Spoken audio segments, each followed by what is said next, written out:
Donc, nous allons démarrer ce 6e épisode des webinaires du projet PEI Santé du végétal, alors qui porte aujourd'hui sur les approches système.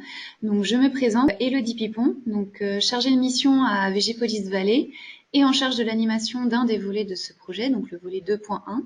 Et je suis accompagnée aujourd'hui d'Aline Vandeval, que je vais laisser se présenter. Bonjour, Aline Vandeval, donc je travaille à la Chambre d'agriculture des Pays de la Loire. Je suis chargée de mission innovation et végétale et je m'occupe du programme de recherche et développement en agronomie et plus particulièrement des projets autour de l'approche système. Alors du coup, nous allons démarrer par une rapide introduction autour du projet PEI Santé du végétal, avec notamment un petit focus pour cet épisode sur les outils qui ont été conçus dans le cadre de ce volet et qui sont à votre disposition. Alors tout d'abord, quelques éléments de contexte. Donc le PEI Santé du végétal, PEI pour Partenariat européen pour l'innovation. C'est un projet régional porté par la Chambre d'agriculture des Pays de la Loire, un projet interfilière qui a démarré au printemps de l'année dernière et qui va se terminer en décembre 2021. C'est un projet qui a pour finalité d'aider les agriculteurs à améliorer la gestion sanitaire de leur culture. Un projet qui porte sur deux grandes thématiques que sont la diversification des assolements et les pratiques alternatives en matière de protection des cultures dans un second temps. Donc, les objectifs sont, dans un premier temps, d'identifier, compiler et de diffuser des pratiques, des connaissances déjà acquises et opérationnelles. Et puis également d'accompagner au sein de groupes opérationnels des agriculteurs qui mettraient en place ces pratiques ou ces modes d'organisation alternatifs. Donc le volet 2.1 qui s'intitule Techniques alternatives aux produits phytosanitaires, connaissances et savoir-faire disponibles en interfilière repose finalement sur trois grandes actions. La première, qui s'intitule donc Panorama des solutions actuelles et en développement, consiste, comme son nom l'indique, à réaliser un panorama, un état des lieux des pratiques actuelles en matière de protection des cultures, donc au niveau des filières végétales des Pays de la Loire. Et c'est une action qui s'est basée sur une méthodologie d'enquête avec des entretiens semi-directifs qui ont été menés auprès de près de 80 référents techniques experts des différentes filières végétales. Et donc ça a permis à la fois d'établir quelles étaient les pratiques actuelles en matière de protection des cultures, mais aussi les projets en cours. Et donc cette action, c'est celle dont je vais présenter les livrables juste après. Et donc rapidement les deux autres actions, donc la seconde qui porte donc sur l'identification des leviers les plus pertinents en fait pour le contexte régional, mais également l'identification des besoins des agriculteurs et des conseillers pour faciliter l'appropriation de ces leviers au niveau du terrain.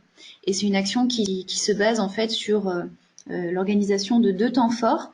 Et enfin, la troisième action, là aussi rapidement, elle axe les réflexions autour des perspectives de la co-conception des alternatives de demain. Et elle va donc avoir pour mission, cette action, de concevoir une étude de faisabilité autour d'un dispositif de type Living Lab réunissant agriculteurs, conseillers, expérimentateurs, entreprises, pour réfléchir justement à la conception des alternatives de demain. Donc voilà, une étude de faisabilité qui proposera quelques recommandations pour une mise en œuvre éventuelle donc d'un tel dispositif au niveau régional. Si on devait présenter en fait les outils qui ont aujourd'hui été conçus, notamment dans le cadre de cette première action, de ce fameux panorama. Donc le premier document qu'on pourrait présenter, c'est ce qu'on appelle nous la synthèse brute, donc qui en fait restitue l'ensemble des éléments récoltés lors de la réalisation de ce fameux panorama et lors donc de la réalisation de ces entretiens avec ces référents techniques. Et donc elle regroupe par filière un certain nombre d'éléments. Donc un état des lieux de la filière considérée, les problématiques en santé du végétal rencontrées, les leviers alternatifs mobilisés avec les niveaux d'efficacité de diffusion estimés à l'IR d'experts pour chacun de ces leviers, les projets en cours, les pistes de développement, les leviers possibles pour simuler la diffusion de ces alternatives ou les freins rencontrés, les pistes de travaux possibles en interfilière et puis les outils de communication aujourd'hui mobilisés pour faciliter la diffusion d'informations notamment. Donc ça, c'était un premier niveau, on va dire, de synthèse. Et on a réfléchi en fait avec le comité technique du volet à une manière déjà plus digeste de présenter ces éléments, pour pouvoir aussi les communiquer. Et aussi à une façon en fait de proposer une analyse non pas par filière, mais plutôt une analyse croisée, une analyse interfilière, donc en se penchant levier par levier sur un état des lieux, toutes filières confondues. Et donc ça a donné lieu à 2 autres niveaux de valorisation. Donc le premier, c'est ce qu'on appelle le diaporama commenté. Donc c'est un support PowerPoint qui restitue dans une première partie les différentes problématiques en santé du végétal rencontrées par filière, et dans une seconde partie, les leviers alternatifs mobilisés, et donc avec par levier l'analyse interfilière que j'évoquais précédemment. Et donc ce diaporama concernant les leviers, voilà, a été effectué pour les leviers biocontrôle, plantes de service, désherbage mécanique, optimisation de la pulvérisation, rotation et choix variétaux, approche système et puis modèle et outils à la décision. Et en fait, pour chaque levier, on va avoir dans ce support PowerPoint des éléments de définition et un panorama des pratiques qui sont retrouvés en lien avec ce levier, une représentation graphique des niveaux d'efficacité et de diffusion à dire d'experts, donc formalisés sous la forme de graphiques, un bilan des atouts, freins, perspectives envisagées, défis à relever pour le levier considéré, et puis là encore, quelques projets en cours sur la thématique d'intérêt, et puis les perspectives de travaux en interfilière envisagées. Et donc en fait, pourquoi diaporama commenté ? Parce que chaque slide va être accompagné dans la partie commentaire de ce PowerPoint d'un script rédigé vraiment en détail et présentant les éléments d'analyse plus poussés. L'objectif, c'est de permettre à la personne qui prend en main cet outil de pouvoir véritablement maîtriser déjà tout ce qui a été travaillé, puis surtout de choisir ce qu'il a envie ou non de présenter à son auditoire. Et puis pour aller plus loin, pour certains leviers dans les éléments techniques, on a aussi des liens GECO qui sont présents, qui relèvent du coup vers des fiches techniques présentant un peu plus d'éléments pour le levier ou la pratique considérée. Et donc enfin, un dernier moyen de valoriser les éléments recueillis dans ce panorama, c'est la série de webinaires. Donc aujourd'hui, on en est au 6e épisode. On va aborder donc les approches système, la reconception de système.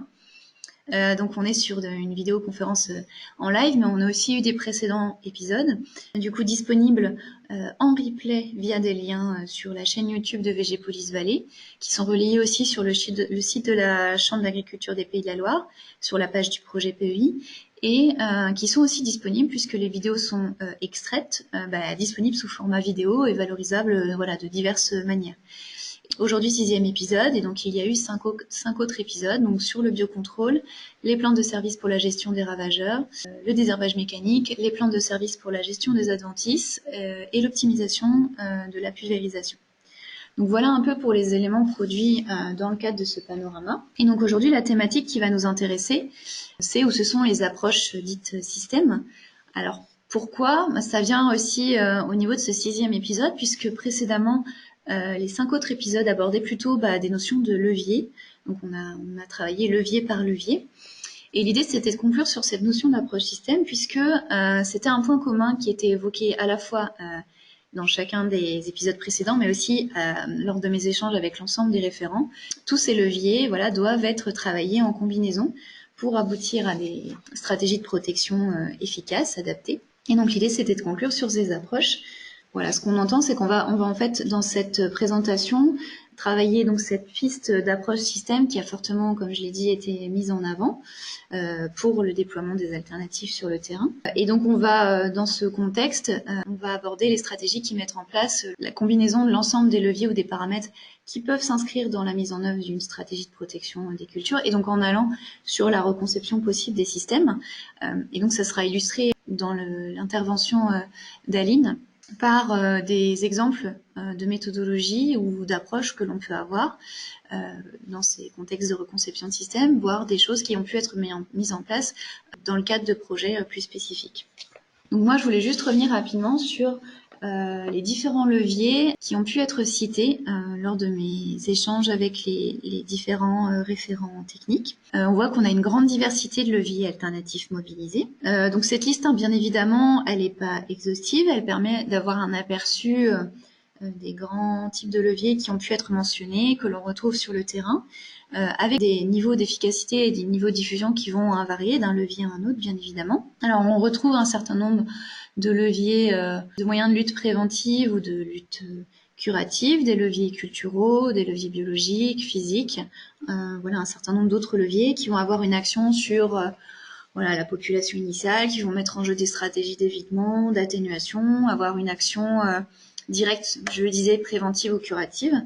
Donc on voit qu'on retrouve dans les leviers culturaux, travail sur la rotation, sur les choix variétaux, les associations de culture, les couverts, les aménagements agroécologiques, etc.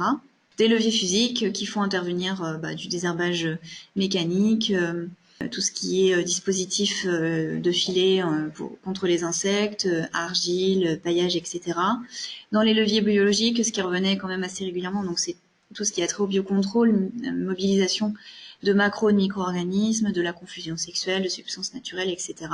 Et puis aussi tout un lot d'autres outils pouvant être mis en œuvre autour de la surveillance, des outils d'aide à la décision, et puis les nouvelles technologies, la robotique, les capteurs qui aujourd'hui entrent en ligne de compte dans la conception potentiellement des nouvelles stratégies de protection des cultures. Donc là, on a un certain nombre de leviers très divers qui, du coup, si on se base sur le concept ESR, mettent en œuvre donc des leviers E, plutôt dits d'efficience, des leviers S, plutôt de substitution, ou des leviers qui vont du coup devoir s'intégrer dans des logiques plutôt R de reconception. Donc ça, c'est rapidement des notions qu'Aline réévoquera dans son intervention. Ces leviers qui vont devoir s'intégrer dans des stratégies de reconception va nécessiter en fait une combinaison de leviers pour rendre le système moins dépendant aux produits phytosanitaires en allant pourquoi pas jusqu'à une reconception de ces systèmes. Si on devait réaliser un bilan global des retours des référents interrogés sur ces notions de diffusion, de leviers alternatifs, déjà ce qu'on peut dire, c'est que pour eux, les différents leviers évoqués peuvent avoir une action sur la réduction de l'emploi des produits phytosanitaires avec des niveaux d'efficacité qui peuvent être variables. Certains montrant de bons résultats, d'autres des résultats plus faibles ou plus variables. Mais ce qui a été mis en évidence, mais comme j'ai pu l'évoquer, c'est que cette variabilité, elle existe entre différents leviers, mais elle peut aussi exister pour un même levier en fonction du contexte de mise en œuvre. Il apparaît que parfois il existe un manque de solutions encore aujourd'hui. Et face à ça, on met aussi en avant qu'il y a un certain nombre d'autres solutions qui arrivent sur le marché. Et ça offre de belles perspectives, mais ça montre aussi qu'il va falloir travailler sur l'évaluation de ces nouvelles solutions. Donc l'acquisition de références est bien évidemment mise en avant, notamment avec des approches qui vont devoir être de plus en plus potentiellement multifactorielles. Les inquiétudes des producteurs ont pu être mises en avant, leur méfiance parfois face à de nouvelles solutions.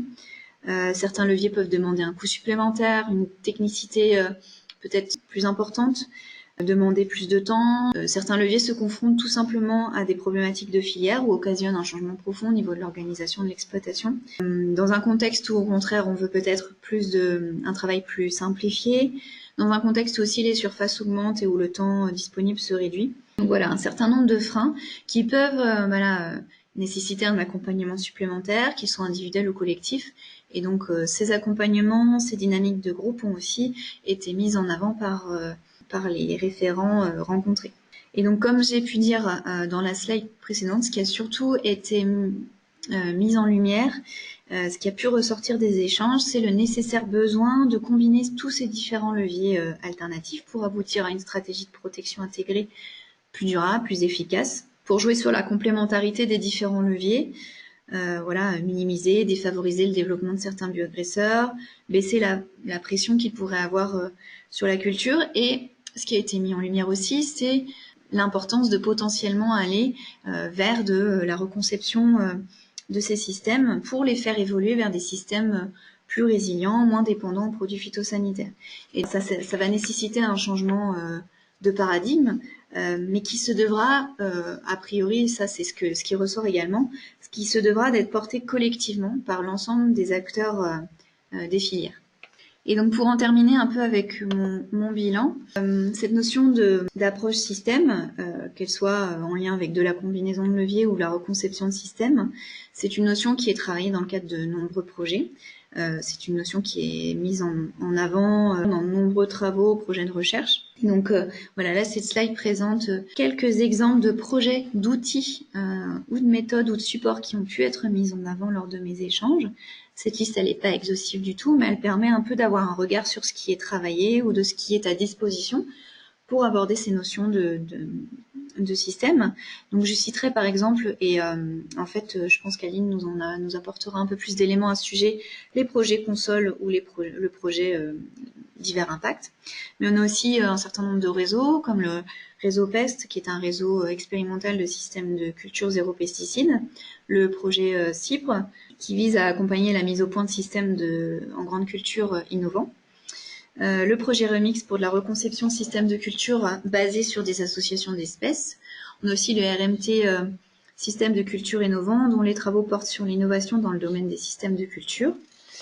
Ou encore l'ensemble des outils Ecophyto, les guides pratiques pour la reconception de systèmes économes qui ont pu être produits, sans oublier tout ce qui est travaillé dans les défis XP, défis fermes, qui travaillent sur ces notions de système et de combinaison de leviers, et où voilà, il y a un certain nombre de fiches systèmes qui ont pu être produites et qui présentent des systèmes étudiés au travail. Donc voilà, c'est une notion qui est travaillée de façon conjointe par l'ensemble, globalement par une grande partie en tout cas des filières.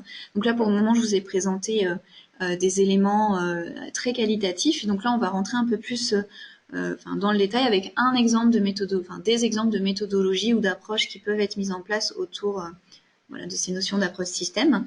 Donc à travers le témoignage d'Aline à qui je laisse la parole. Merci. Alors donc du coup en complément de la présentation d'Élodie, je vais du coup revenir sur quelques éléments de définition et de méthode pour aborder l'approche système et la reconception. Ensuite, je l'illustrerai avec deux retours d'expérience sur des projets assez récents, donc qu'a cité Élodie, donc divers impacts et consoles. Et puis j'apporterai aussi quelques outils et ressources pour aller plus loin. Donc tout d'abord revenir sur les définitions. Alors j'ai recité la définition du système de culture qui existe depuis les années 90. Ce qu'on peut définir de manière un peu plus synthétique en disant qu'un système de culture, c'est un climat qui n'est pas modifiable à l'instant T, qu'on subit plutôt. Un sol qui est peu modifiable, en tout cas peu modifiable à court terme. Une succession de cultures, une rotation, qui du coup sont modifiables, soit par le choix des cultures ou leur enchaînement, et un ensemble d'itinéraires techniques qui sont modifiables par un jeu de règles de décision. Et en fait, un système de culture, c'est la globalité de ces quatre échelles. Donc, l'approche système, finalement, pour moi, c'est changer d'échelle. En fait, on va placer la parcelle cultivée au cœur d'un ensemble agronomique, mais en prenant en compte toutes les dimensions et les enjeux actuels, qu'ils soient techniques, agronomiques, sanitaires, environnementaux, climatiques, etc.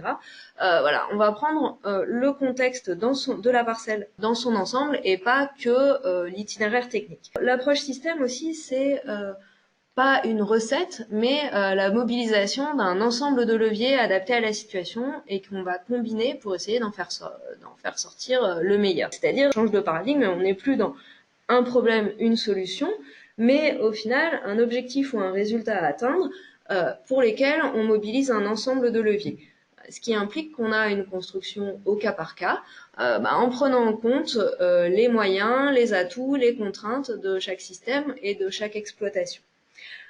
Ça implique du coup forcément un changement d'échelle et de posture, à la fois pour l'agriculteur, mais aussi pour le conseiller qui va l'accompagner. Je reviendrai pas en détail dans ces aspects changement de posture, ça pourrait être l'objet d'un autre webinaire. Alors pour compléter la partie définition, alors j'ai repris les principes de la protection intégrée qu'on va finalement appliquer dans l'approche système. Pour combiner un ensemble de leviers, on va tout d'abord utiliser la prévention, éviter au maximum l'apparition du risque ou en tout cas en limiter l'intensité. Mobiliser en priorité des solutions alternatives en cas de difficulté. Et enfin, on se conserve la possibilité, bien sûr, d'utiliser des produits phytosanitaires, mais en dernier recours, en l'absence d'autres solutions et après avoir mis en place des mesures préventives. Et du coup, cette réflexion-là, on doit la mener pour maximiser son efficacité à l'échelle de la rotation et non à l'échelle de l'année. C'est donc la combinaison de l'ensemble de ces leviers, de prévention, de solutions alternatives et ensuite de solutions plutôt curatives qui vont nous amener à une réflexion systémique. Je reviens sur le concept qu'a présenté Elodie tout à l'heure, donc ESR, efficience, substitution, reconception. L'évolution vers la protection intégrée, elle s'envisage par palier généralement, avec ces 3 étapes, on va dire. L'efficience, optimisation des interventions phyto. Pour ça, je renvoie à des choses qui ont été largement discutées dans le webinaire sur l'optimisation de la pulvérisation. Le S pour substitution, donc substitution des méthodes chimiques par la mise en place de méthodes alternatives. Là, on peut également renvoyer vers le webinaire sur le désherbage mécanique et celui sur le biocontrôle. Et enfin, le R, la 3e étape, en fait, qui est plutôt la transition d'un système de culture initial vers un système de culture plus économe, grâce à la combinaison des leviers de protection intégrés dont on discute aujourd'hui, et puis qui peuvent aussi mobiliser une combinaison de leviers, soit qu'on utilise en ES ou alors d'autres leviers type les plans de campagne ou la couverture des sols qui nécessitent la reconception du système. Finalement, pour aborder cette approche système, l'un des moyens c'est de mettre en collectif, en tout cas, c'est de mettre en place des ateliers de co-conception. Donc, vous trouverez beaucoup de biblios et de références écrites sur ce sujet-là. Je vous ai juste remis ici quelques fondamentaux, on va dire, de ces ateliers de reconception de systèmes de culture. L'idée, c'est d'ouvrir le champ des possibles, de ne pas rester sur ce qu'on fait d'habitude, à partir de savoirs hétérogènes. Donc ça veut dire qu'on va mobiliser à la fois des connaissances scientifiques, mais aussi des apprentissages locaux d'agriculteurs, de producteurs. On va associer donc pour ça différentes parties prenantes, que ce soit des agriculteurs, des conseillers, des chercheurs. On va mixer les publics, et puis avec une animation qui va viser à l'exploration de solutions inédites. Donc ça, c'est les grands principes de la reconception de systèmes dans un cadre collectif. Un dernier concept avant de un peu décrire plus précisément comment ça peut se dérouler, qui a été bien documenté aussi et qui décrit les différentes étapes de la reconception de système, c'est la boucle de conception, où en fait on part d'un système initial, d'un système actuel sur lequel on fait un diagnostic à la fois des forces mais aussi des limites qu'on va essayer de transformer en des points plus positifs. On décrit un système de référence et puis ensuite on va mobiliser des connaissances, des techniques qu'on va ensuite combiner. On va faire du choix et assemblage de techniques pour du coup construire de nouveaux systèmes de culture. Ces systèmes de culture qu'on a construits, il est très intéressant et très important de les évaluer pour voir voir si on répond bien à nos objectifs. Dans ce cas-là, on peut utiliser différents types d'outils pour évaluer les performances des systèmes et du coup identifier si ce qu'on a construit est prometteur ou pas, soit avant de le mettre en place sur le terrain, soit une fois qu'on l'a mis en place, est-ce que c'est réellement pertinent. Et donc du coup ça nous permet de voir si on a atteint nos objectifs qu'on s'était fixés au départ, et puis éventuellement de refaire une boucle si jamais on se rend compte que on n'a pas atteint les objectifs que l'on souhaitait. Du coup, une autre manière de dire tout ça sur la co-conception, c'est de dire que la reconception de systèmes de culture en collectif, la co-conception, en fait, c'est un peu le pari de l'intelligence collective, c'est de se dire qu'à plusieurs, on va faire mieux, on va aller plus loin et on va être plus innovant et peut-être construire des choses qu'on n'aurait pas imaginées tout seul dans son coin. D'un point de vue pratique, je vais vous donner maintenant plutôt des retours d'expérience de ma propre expérience sur comment peut se dérouler un atelier de co-conception en collectif. Alors du coup, pour moi, il y a toujours, on va dire, 4 étapes.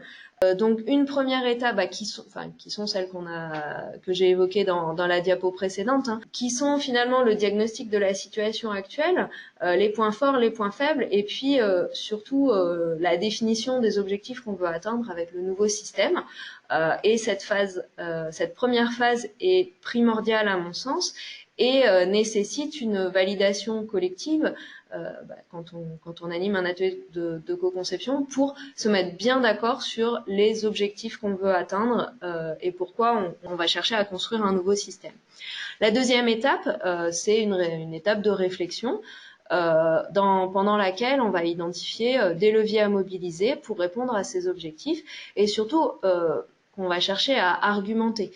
L'idée n'est pas de venir avec le levier qu'on voudrait mettre en place dans le nouveau système parce qu'on en a envie et c'est notre préféré. Et c'est vraiment d'avoir une argumentation technique de pourquoi il est pertinent à intégrer dans le nouveau système qu'on cherche à construire, parce qu'il contribue à répondre aux objectifs qu'on a fixés précédemment. Cette étape de réflexion, elle permet de combiner différents leviers pour construire un ensemble de pratiques qui soit cohérent. Donc ça, cette phase de réflexion, généralement dans les ateliers, on la conduit en petits groupes, et puis ensuite, avec une mise en commun, une restitution, qui amène à une discussion, à une justification des choix qui sont faits pour aboutir à la construction d'un système qu'on va ensuite évaluer par rapport à l'atteinte des objectifs qu'on s'était fixés au départ. On peut imaginer une évaluation à chaud, en fin d'atelier par exemple, et ou, on va dire, une évaluation plus détaillée par la suite. Je vous ai juste remis quelques règles du jeu que moi j'utilise quand j'anime ce type d'atelier. L'idée, c'est d'un travail collectif, d'être créatif, imaginatif, d'évacuer les effets conjoncturels au moins le temps de la réflexion, voilà, pas se focaliser sur le prix du blé au jour J, mais vraiment essayer de s'en extraire. C'est la bienveillance, le fait de se laisser guider dans la méthode, parce que finalement c'est plus ou moins cadré, et donc du coup il faut vraiment avoir confiance dans la méthode puisqu'on arrive toujours à construire quelque chose. Et puis on est en temps restreint, l'idée c'est que ça dure pas des heures et des heures.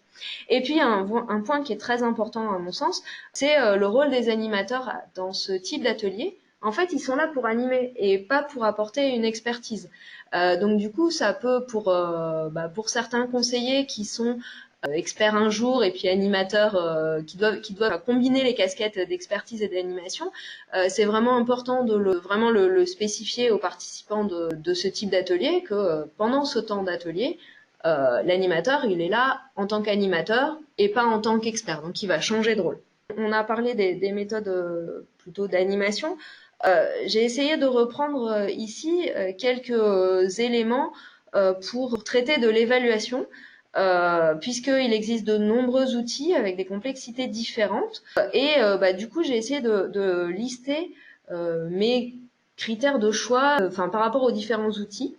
En fonction de ce qu'on veut faire. Pour moi, ce qui est important, c'est de bien choisir son outil d'évaluation en fonction de son objectif. Est-ce qu'on est a priori avant d'avoir mis quelque chose en place sur le terrain ou a posteriori? Bien choisir son outil en fonction de son contexte d'utilisation. Est-ce que je veux faire une animation avec un groupe d'agriculteurs ou alors je suis dans un projet de recherche, je vais pas forcément utiliser le même outil, et puis en fonction de ses moyens disponibles.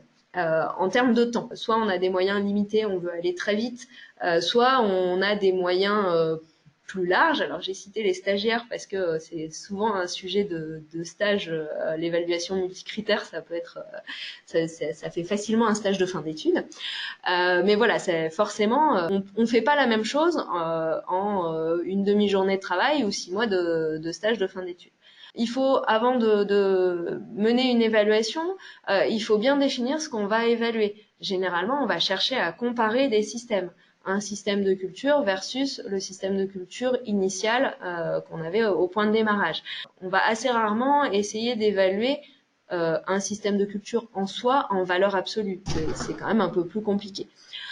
Du coup, pour rendre les choses un peu plus concrètes, moi, mon avis, c'est que pour l'évaluation ex ante, a priori, si on veut avoir une vision à chaud de ce qu'on a construit, à très chaud. Est-ce qu'on a atteint les objectifs? Est-ce qu'on avoir une vision pluricritère, par exemple à la fin d'ateliers de co-conception? On peut privilégier des outils qui sont assez simples d'utilisation, par exemple la calculette Steffi, qu'on peut, si on s'organise bien, mobiliser en fin de journée, de co-conception pour voir ce qu'a donné, ce qui a été construit dans la journée.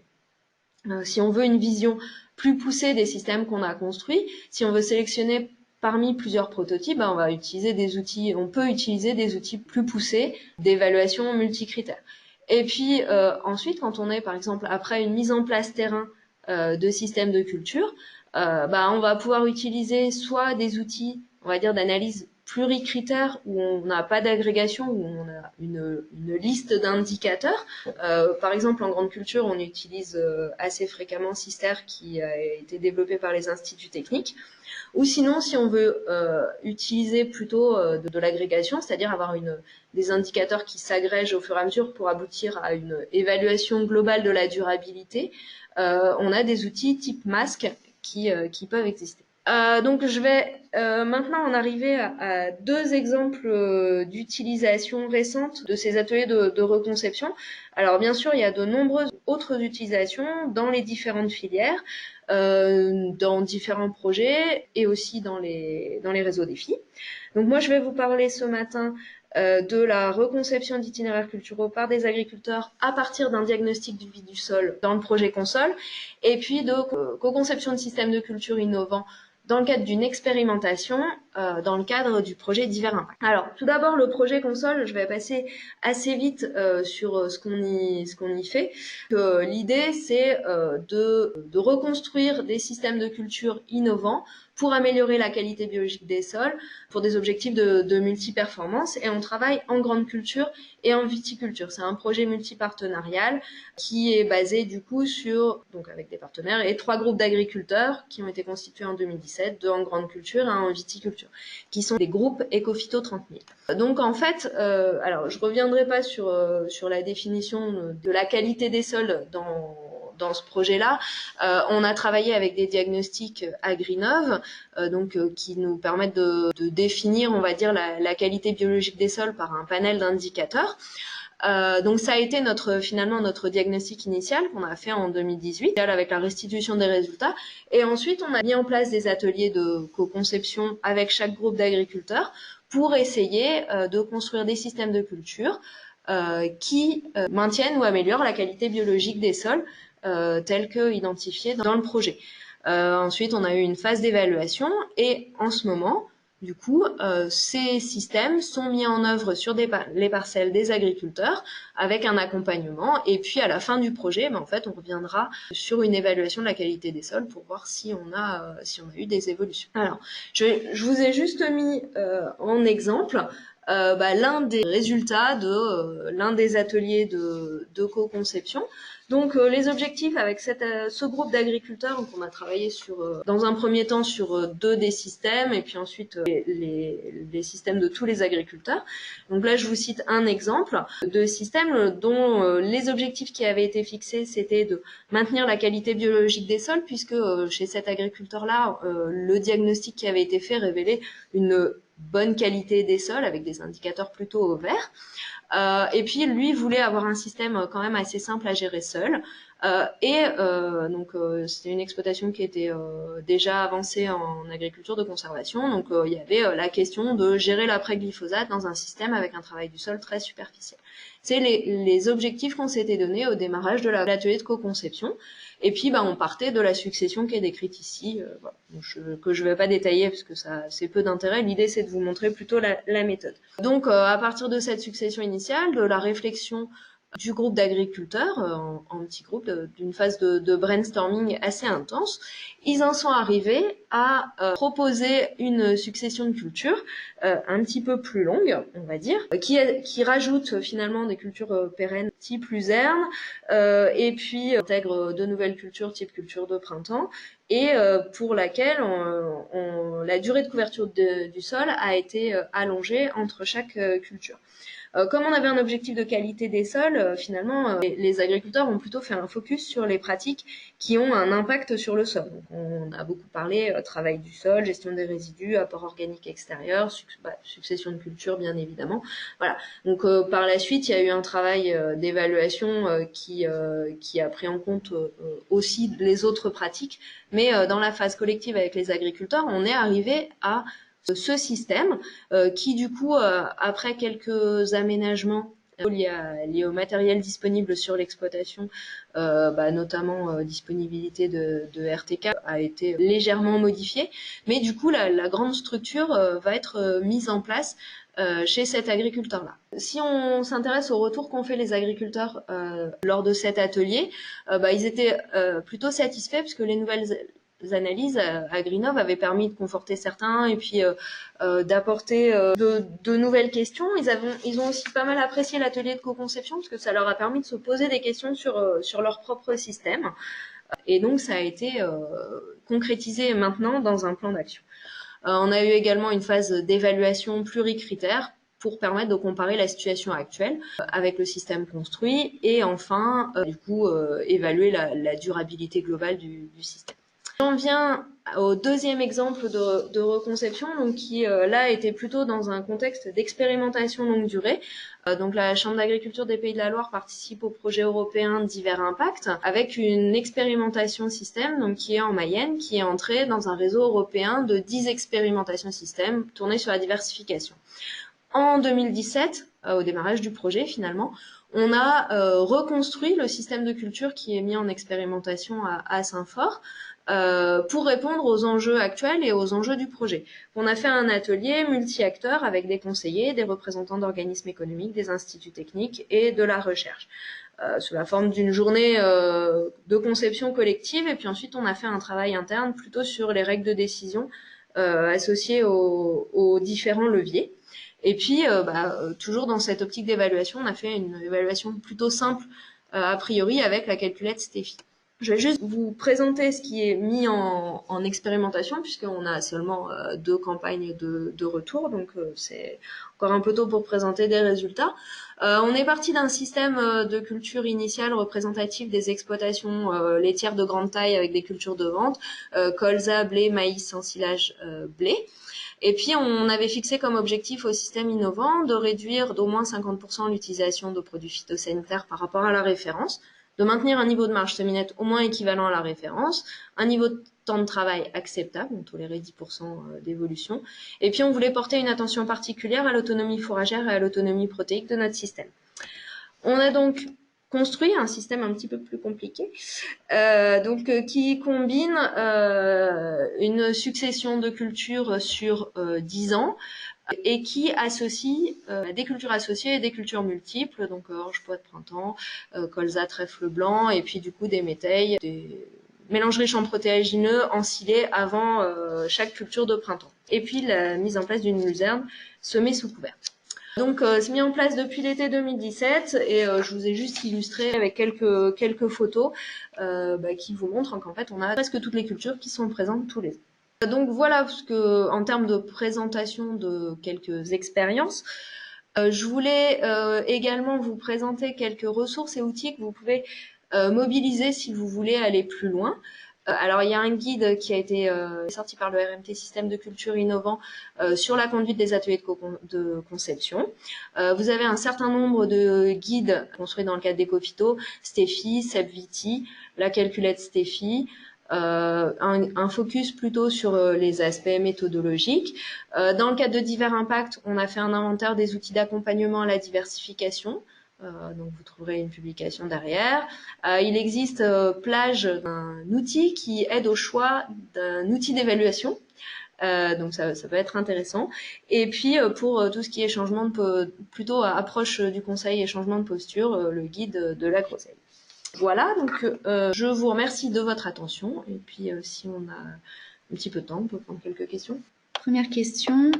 Y a-t-il des retours d'expérience de reconception à l'échelle de l'exploitation, dans le cas notamment d'exploitation polyculture élevage? Si oui, quels outils d'évaluation ont été utilisés? Effectivement, on travaille plus simplement, tout simplement. À l'échelle du système de culture, c'est une première étape. Après, surtout en système d'élevage, il y a la nécessité de reconnecter à l'atelier d'élevage, notamment en termes d'adéquation entre production de ressources fourragères et valorisation par les animaux. Alors, il existe différents outils qui permettent de travailler cette reconception plutôt dans les systèmes fourragers. Je pense notamment au RAMI fourrager. Après, nous, dans le cadre de l'expérimentation système en Mayenne, notre système de départ, c'est un système d'exploitation, on a dit laitière, avec des cultures fourragères et des cultures de vente. Donc en fait, on s'intéresse à la faisabilité de ce système dans le cadre d'un système laitier. Et du coup, on travaille avec des simulations INOSIS pour essayer d'évaluer l'impact du changement de système de culture sur le système d'exploitation et en particulier la ration des vaches. Alors, et pour des travaux en horticulture, est-ce que tu as connaissance d'outils ou de contacts possibles? Alors, c'est vrai que j'ai beaucoup parlé de grandes cultures, polyculture, élevage. En horticulture, moi, j'ai pas connaissance d'outils. Après, je pense que l'Astrodor a certainement des éléments techniques à fournir là-dessus. Alors, à quel moment les aspects techniques sont-ils pris en compte? Cette question, il me semble qu'elle a été posée quand tu présentais les résultats console. Peut-être préciser la question parce que les aspects techniques, est-ce que c'est les aspects techniques conduite de culture ou est-ce que c'est les aspects techniques matériels disponibles? Voilà, ça c'est deux questions un peu différentes. Sur la partie conduite de culture, en fait, c'est pris en compte tout au long de l'atelier, puisque on va essayer d'identifier la combinaison de leviers qui va s'adapter au mieux à nos objectifs et à la faisabilité technique. Ensuite, sur tout ce qui est matériel, en fait, bien sûr, comme on travaillait sur un cas réel, une exploitation réelle, du coup, on a pris en compte le matériel disponible. Et puis après, ça a été réaffiné dans la mise en place du plan d'action qui s'est fait dans les mois qui ont suivi l'atelier de co-conception après la phase d'évaluation pluricritère. Ok, alors pour reformuler, libre imagination versus réalité de terrain. En fait, oui, l'idée c'est de combiner les deux. C'est l'atelier en tant que tel, c'est on essaye d'aller le plus loin possible en combinant les approches de différents participants. Et puis, bien sûr, à la fin de l'atelier, j'ai dit qu'on avait une phase de restitution. On a, dans cette phase de restitution, on confronte finalement l'agriculteur avec ce qui a été construit par ses pairs et du coup on revient un peu plus au terrain. C'est vrai que ce que j'ai pas précisé, c'est que dans ces ateliers-là, dans le cadre du projet console, on avait fait en sorte que l'agriculteur pour lequel il y avait réflexion d'un nouveau système de culture ne contribue pas à la réflexion sur son propre système de culture. C'est vraiment ses pairs qui lui ont fait des propositions d'évolution de son système. Voilà.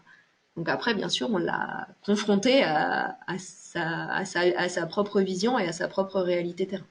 Dans la présentation de l'atelier, vous faites abstraction du volet économique. Est-ce que vous travaillez sur une logique de boucle d'ajustement continuelle au regard des événements extérieurs? Eh bien oui.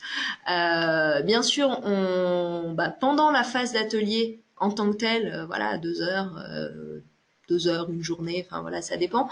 On essaie de faire abstraction du contexte économique, mais après, quand on fait une évaluation, on va forcément faire une évaluation économique, donc on va faire des hypothèses de prix, de marché. Donc on va bien sûr revenir à des aspects plus matériels, on va dire. Et puis les ajustements, en fait, en fonction des événements extérieurs, ils se font bien évidemment, surtout quand on est sur une mise en œuvre chez des agriculteurs. C'est bien évident. Après, quand on est dans le cadre d'une expérimentation système, comme c'est le cas dans le cadre de divers impacts, là, on s'affranchit beaucoup plus du contexte prix, contexte extérieur en fait.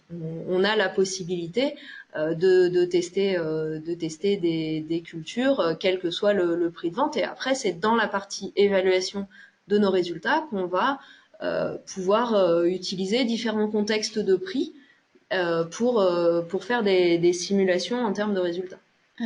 Utilisez-vous des ressources pour des suggestions dans l'atelier ou est-ce uniquement des propositions qui émanent des participants? Alors, ça dépend un peu des ateliers. Moi, au début, les premiers ateliers que j'ai animés il y a bientôt 10 ans, j'ai utilisé des ressources extérieures. Bon, ça, c'était plutôt au cours d'une formation qu'on faisait ce type d'atelier.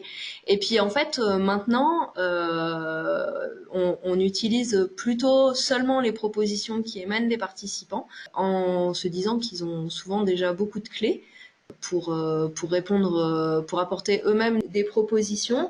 Et comme ça oriente un petit peu moins ce qu'on construit. Pensez-vous qu'il est nécessaire que les participants aient déjà des connaissances sur les leviers? Oui. Alors, ce genre d'atelier, je sais pas si dans la vie d'un groupe, on y arrive complètement par hasard. Voilà, c'est souvent des choses qui viennent, à mon sens, après déjà d'autres travaux, peut-être sur certains leviers, et puis à un moment se retrouve le besoin de combiner ces leviers, et on en arrive à une approche système. Et donc du coup, les participants, finalement, ils ont déjà des connaissances sur les leviers. Voilà, si vous souhaitez avoir plus d'éléments sur ce qui a été évoqué dans cette deuxième partie de présentation, n'hésitez pas à vous retourner vers Aline Vandeval qui voilà, vous répondra. Et puis, en ce qui concerne plutôt les livrables que j'ai pu évoquer, les éléments techniques qui ont été produits dans le cadre du volet 2.1 du projet, là, n'hésitez pas à revenir vers moi, donc Élodie Pipon de VG Police Valais. Voilà, si vous souhaitez être, voilà, par exemple avoir la présentation, ce sera le cas, ou voilà, disposer de la synthèse qui a été évoquée ou du diaporama. Et surtout, n'hésitez pas. Donc oui, la présentation sera disponible avec le lien, le fameux lien YouTube dont je parlais tout à l'heure, qui permettra, peut-être pas pour vous de revoir l'épisode, mais de le relayer auprès de collaborateurs si cela vous semble pertinent. Donc, je vois pas d'autres questions, donc on va peut-être pouvoir conclure cet épisode. Je te remercie, Aline, de ta participation et de ta présentation. Merci à vous tous d'avoir participé à ce webinaire. Et puis voilà, je vous souhaite une excellente journée à tous. Au revoir. Au revoir.